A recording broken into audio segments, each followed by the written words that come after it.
Selamat malam, saya Michael Agar Pramudi Ananta, NIM 21G10124, mahasiswa Universitas Katolik Sugio Pranoto, kelas akuntansi 11. Dalam video ini saya akan membahas logika dan pengertiannya. Kata ini berasal dari kata logos, yang dari bahasa Latin itu memiliki arti perkataan.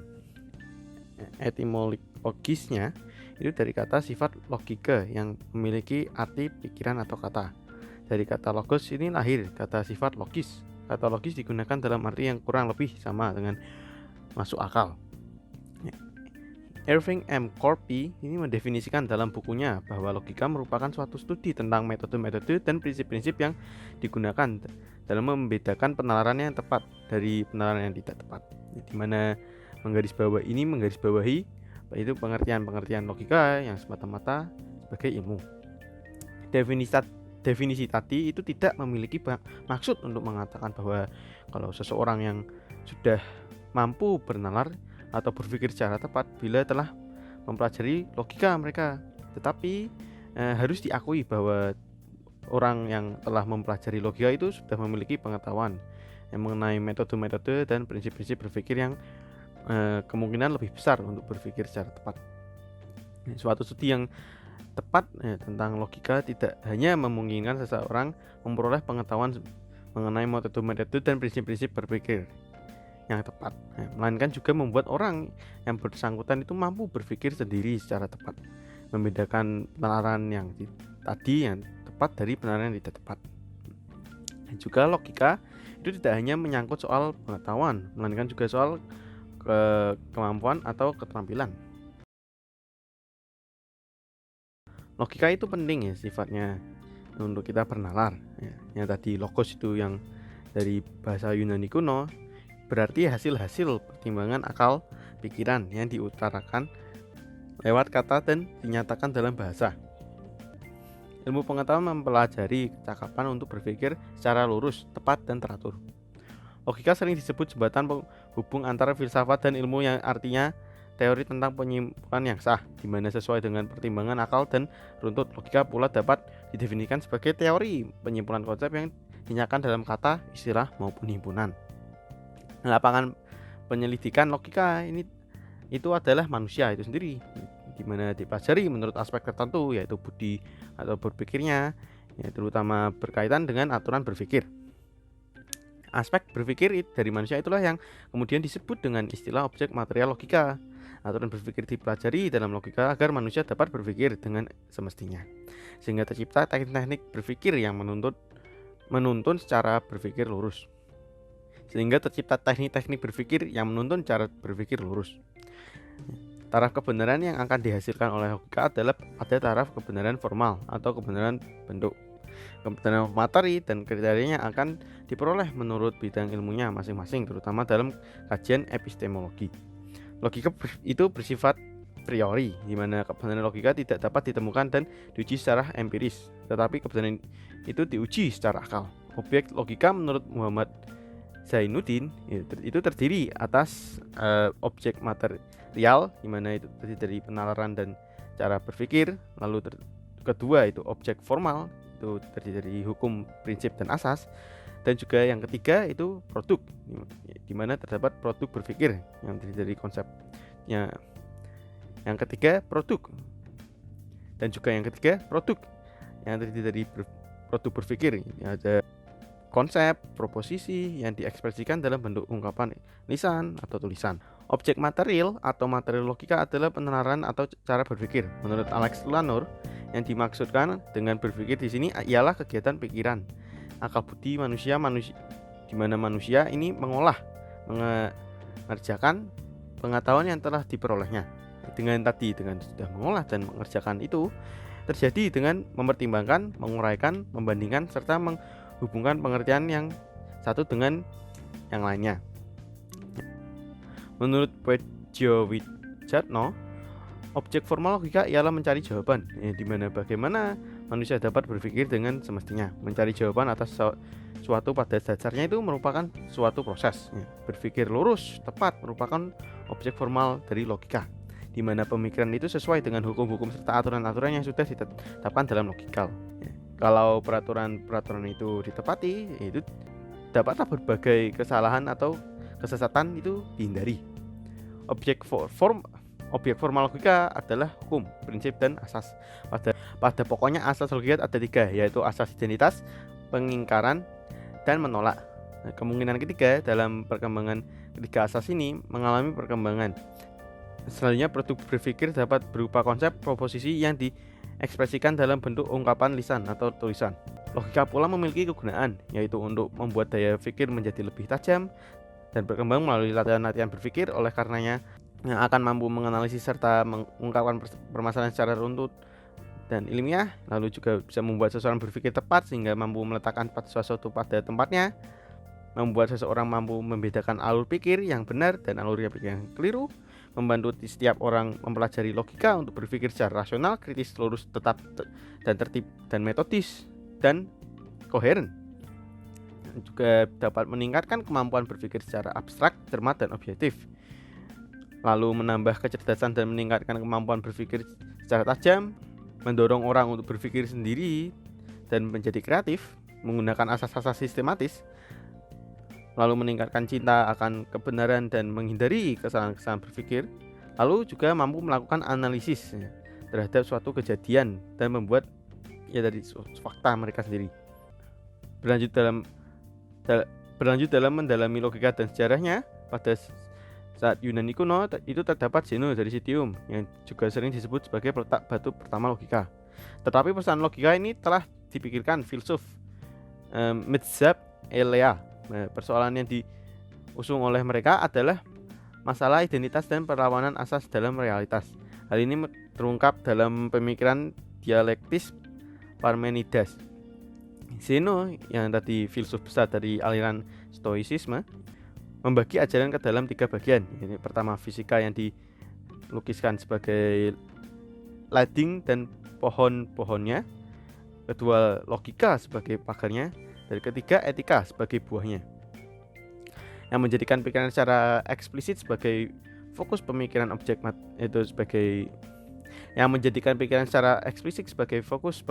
objek material mulai dilakukan oleh kaum sofis.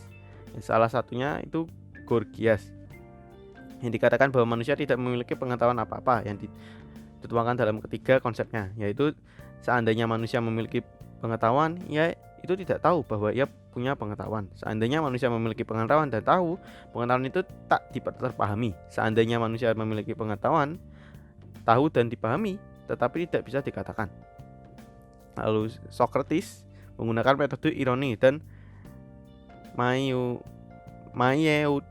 mayeutika tekne, yang de facto Socrates menggunakan metode ironi dan mayeutika tekne yang de facto mengembangkan metode induktif.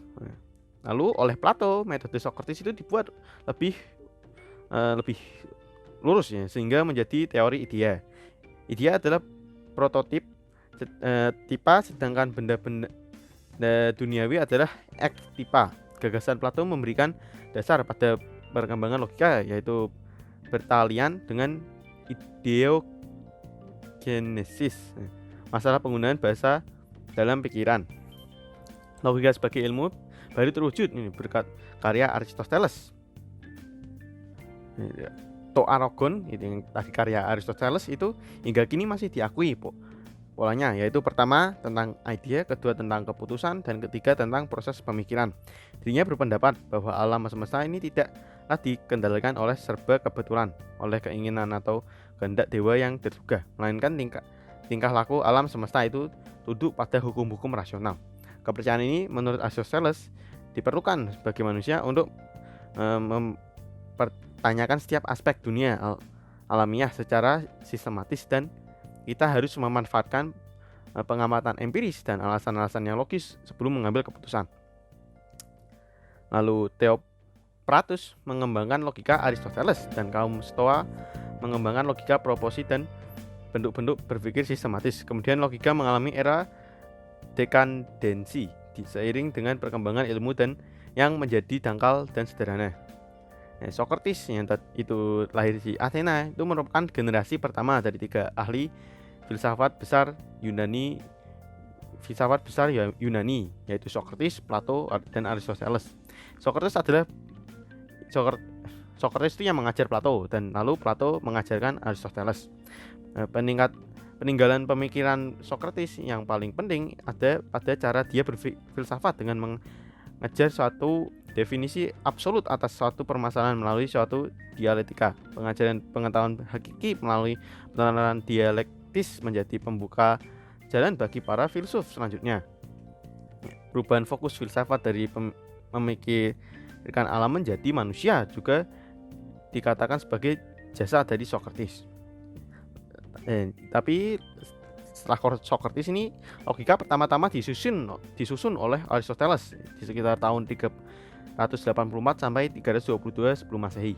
Sebagai sebuah ilmu tentang hukum-hukum berpikir guna memelihara jalan pemikiran dari setiap kekeliruan. Logika sebagai ilmu baru pada waktu itu disebut dengan nama analitika dan dialektika. Kumpulan karya tulis Aristoteles mengenai logika diberi nama Organon, terdiri atas 6 bagian. Buku Organon dikenal di dunia barat, selengkapnya ialah sudah berlangsung penyalinan yang sangat luas dari sekian banyak ahli pikir Islam ke dalam bahasa Latin. Penyalinan yang luas itu membukakan masa dunia barat kembali akan alam pikiran ancient Greek. Dialektika merupakan hasil dari gerakan ilmu pengetahuan revolusioner selama seabad yang dilakukan oleh pekerja-pekerja intelektual di mana berbeda dengan logika klasik atau yang juga dikenal dengan istilah analitika. Dialektika berawal dari proposisi yang masih diragukan kebenarannya. Ide dasar dialektika sudah dicetuskan oleh Aristoteles dalam Argonnya. Ia menyebut 10 kategori yang membangun penerapan atau logika dialektika, yaitu substansi, kualitas, relasi, tempat, waktu, posisi, keadaan, aksi, dan keinginan. Lalu juga pada abad pertengahan itu hingga tahun 1141 ini perkembangan logika masih berkisar pada konsep logika Aristoteles, terutama predikasi dan logika proposisi. Logika lama dan logika baru diberi nama logika antik yang dibedakan dengan logika modern atau logika suposisi yang dikembangkan para filsuf Arab. Pada abad ke-13 sampai ke-15, logika modern mengalami perkembangan yang cukup signifikan setelah ditemukannya metode logika baru oleh Raymond Lullus.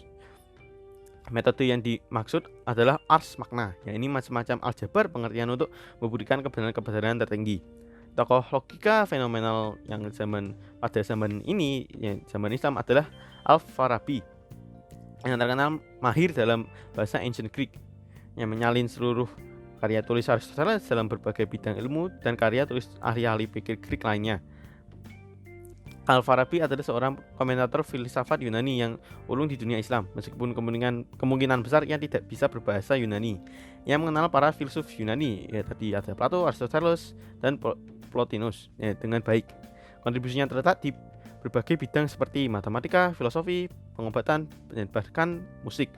Lalu berlanjut ke masa modern, terdapat cetusan Thomas Hobbes dari tahun 1588 sampai 1704. Terdapat cetusan Thomas Hobbes 1518-1704. Meskipun mengikuti tradisi Aristoteles, tetapi ajaran-ajarannya didominasi oleh paham nominalisme, yaitu pemikiran yang dipandang sebagai suatu proses manipulasi tanda-tanda verbal dan mirip operasi yang dipandang sebagai suatu proses manipulasi tanda-tanda verbal dan mirip operasi matematik. Logika deduktif